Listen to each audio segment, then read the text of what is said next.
Պարոն Հովհաննիսյան, փաստորեն ներքին գործերի նախարարության հատկացումները մոտ 2.5 միլիարդով պակասում են։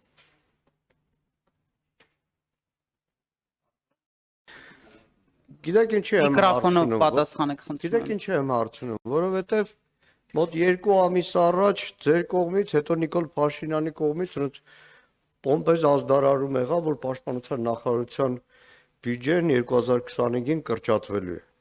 Բայց որևէ բառ օրինակ չհնչեց ներքին գործերի նախարարությունում էլա կրճատում լինելու։ Ինչի՞ է պայմանած այդ,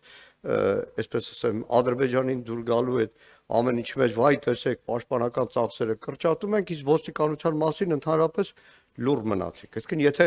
կրճատումների մասին եք խոսում ոլորտային, կարելի է օրինակ ներքին գործերին էլ հիշատակել, բայց չեն այդ հատուկ օրինակ, հետո փակնիստում կանդրադառնանք բարձր տեխնոլոգիաների նաև նախարարության հատկացումներին, բայց պաշտպանության նախարարության բյուջեին ասած հատուկ ջրաջանությամբ ներկայացվեց, որ տեսեք կրճատումը ի տարբերություն հարևան երկրի, որտեղ պաշտպանական ծախսերը ավելացել են։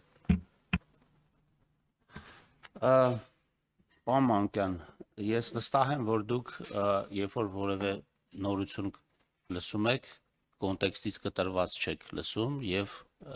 այն կոնտեքստը, որում ես խոսել եմ այն մասին, որ պաշտպանության նախարարության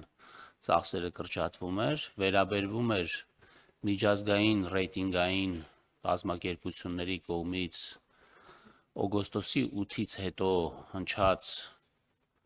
կամ հայտարարած ձևակերպումներին եւ ես մեկնաբանություն էի տալիս միջազգային ռեյտինգային կազմակերպությունների կողմից արված հայտարարությունները այն մասին, որ իրենք համարում էին, որ երկարաժամկետ կամ միջնաժամկետ առումով Վաշինգտոնյան համաձայնագրերի կնքումը դրական ազդեցություն է ունենալու Հայաստանի Հանրապետության ֆիսկալ կայունության վրա եւ մասնավորապես հաշվի առնելով այն, որ խաղաղության պայմաններում Հայաստանը ստիպված չի լինելու մեծ գումարներ ուղղել պաշտպանության ոլորտին։ Եվ ես իմ արձագանքը դրան նա էր, որ 2026 թվականին արդեն իսկ որոշ նվազումներ են նախատեսվում այդ ուղղությամբ մեր ծախսերում, այսինքն մեկնաբանությունը դրան էր վերաբերվում, ես չէի պատրաստվում որևէ բան ազդարարել, ես ընդամենը մեկնաբանում էի միջազգային ռեյտինգային ընկերության կողմից արված հայտարարությունը եւ դա բյուջեի պլանավորման հետ այդ պահին դեռ կապ չուներ, որովհետեւ ես խոսում էի այն մասին, ինչի մասին հայտարարել էինք դեռևս հունիս ամսվա սկզբին միջնաժամկետ ծախսային ծրագիրը հաստատելուց, երբ որ հաստատվել էին մարմինների չափաբաժինները։ Այսքանը, իսկ ինչ վերաբերվում է առանձին գերատեսչությունների ծախսերի նվազմանը եւ ավելացմանը, ապա այդ բոլոր ծախսերը եւ ծախսերի նվազումները եւ ավելացումները պարզ են դառնում, երբ որ մենք մանրակրկիտ անդրադառնում ենք ծախսակազմումներին, այն ռեֆորմներին, որը տեղի ունենում տարբեր ոլորտներում, ինչպես գիտեք, ներքին գործերի նախարարությունում վերակազմավորումներ են տեղի ունեցել եւ տեղի ունենալու մյուս տարի եւ դրանով պայմանավորված է այն փոփոխությունները, որոնք արտացոլված են նաեւ բյուջեում, դա կապված է գվարդիայի ստեղծման,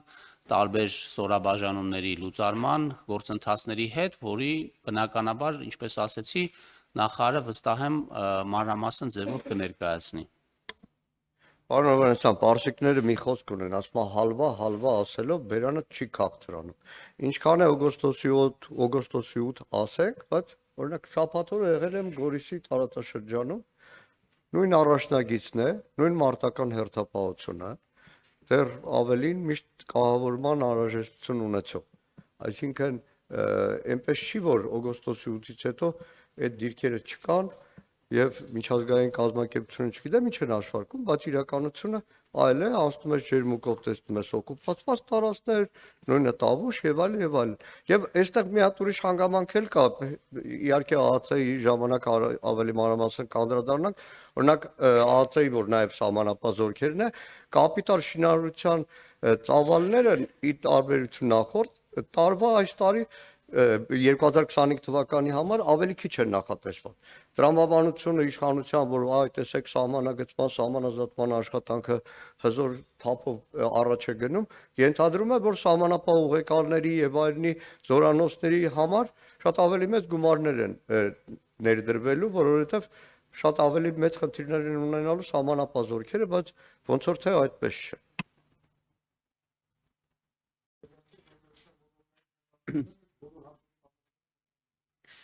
Ես կարճ ուղղակի արձագանքեմ, պարոն Մանուկյան, ԱԱԾ-ի հետ կապված իհարկե կքննարկենք, երբ որ ԱԱԾ-ի բյուջեն քննարկելու լինենք, ինչ վերաբերում է Պաշտպանության նախարարությանը, ապա ես եւ Պաշտպանության նախարարը մանրամասն պարզաբանումներ տվել ենք այն մասին, որ այն նվազեցումները, որը կան բյուջեում, որևէ ձև չեն անդրադառնում այն ռեֆորմներին, որը